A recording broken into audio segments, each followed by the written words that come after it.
What if I told you that one family financed the Suez Canal, influenced the creation of the U.S. Federal Reserve, and is even rumored to have ties to the Illuminati? From whispers of controlling the European Union and the World Bank, to claims of sparking the French Revolution, the Rothschild story is a labyrinth of power, conspiracy, and mystery. Welcome to Untold Mysteries. Today we're unraveling the truth behind the Rothschild family, one of the most intriguing and debated mysteries in our series. Let's dive in. Picture the cobblestone streets of Frankfurt's Jewish quarter, a place alive with the clatter of carts and the hum of commerce. It's here, in a modest house marked by a red shield, Rothschild in German, that Mayor Amschel Rothschild was born. The year was 1744, and the world was a patchwork of kingdoms and empires, each jostling for power. Mayer started small, advising the Elector of Hesse and later his son, William IX, one of Europe's richest men. He had a knack for numbers and a quiet determination that set him apart. But it was his 5 sons, Nathan, James, Salomon, Karl, and Amschel, who would transform this modest start into something extraordinary.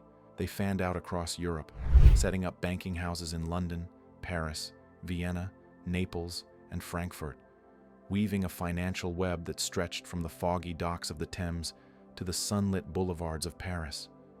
By the time the Napoleonic Wars rolled around in 1803, the Rothschilds were ready to make their mark, financing the British war effort against Napoleon with a system so efficient it seemed almost magical.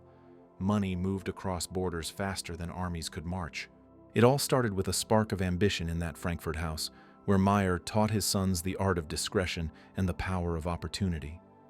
During those chaotic war years, their network became a lifeline for Britain, funneling funds to fight Napoleon's armies. One tale from this time has captured imaginations ever since: the story of Nathan Rothschild in London during the Battle of Waterloo in 1815. They say he got word of the British victory before anyone else, thanks to a fleet of swift messengers, and used it to play the stock market like a fiddle. The legend goes that he sold bonds, tricking traders into thinking Britain had lost, then bought them back cheap when prices crashed, pocketing a fortune when the real news broke. It's a gripping yarn, isn't it? But historians aren't so sure. Some call it pure fiction, a tale spun to make the Rothschilds seem larger than life, while others reckon Nathan did profit, but not with such theatrical cunning. Whatever the truth, that moment in 1815 planted a seed of mystery that would grow wild over the years. Their wealth didn't stop at war financing. As the 19th century unfolded, the Rothschilds became the go-to bankers for kings and governments, their names synonymous with money itself. Imagine the scene in 1859 when they handed over a hefty loan to Egypt to build the Suez Canal, a waterway that would link Europe to Asia, cutting months off trade routes. Ships gliding through that sandy lifeline owed their passage to Rothschild gold. Then there's De Beers, the diamond empire they helped shape, their investments turning rough stones into glittering fortunes. They even poured money into Jewish settlements in Palestine, laying the groundwork for what would become Israel. Their reach was vast, their influence undeniable. Some called them the Royal Family of Finance, a title that carried both awe and suspicion. But with such power came whispers, and those whispers grew into full-blown tales of conspiracy. Picture the Rothschilds in their grand offices, marble floors, heavy oak desks, ledgers stacked high, quietly managing the wealth of nations. To some, they were just bankers doing their job, but to others, they were something more sinister, shadowy figures controlling the world's money, pulling levers behind every major event. One of the wildest theories claims they own the global economy outright, holding the reins of central banks like the Federal Reserve in the US. It's a bold idea, isn't it? The notion that one family could grip the world's purse strings so tightly. But when you dive into the facts, it doesn't hold water. The Federal Reserve, set up in 1913, is a public system run by the US government, not a private fiefdom of the Rothschilds. Sure, they were giants in banking back in the day, but their influence has shrunk over time. No secret vaults or hidden empires here, just a family whose knack for finance made them legends.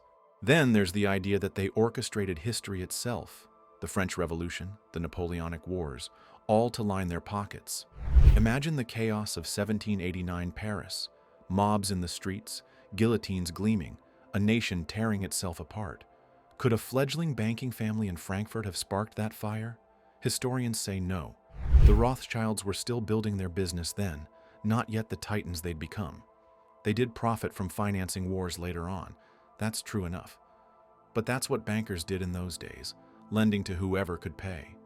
It's a stretch to say they caused the bloodshed just to cash in. The evidence simply isn't there. The conspiracies don't stop there. Some folks whisper that the Rothschilds are part of the Illuminati, that secretive group said to steer world events from the shadows. The Illuminati popped up in 1776, only to be shut down by 1785, and there's no trace of them, or the Rothschilds, running the show today. It's a tantalizing thought, though. A family tied to a mysterious order, controlling everything from wars to weather. But it's all speculation, no solid proof, just stories that swirl like smoke around their name. And what about the media? There's a theory they own every newspaper and TV station, shaping what we think.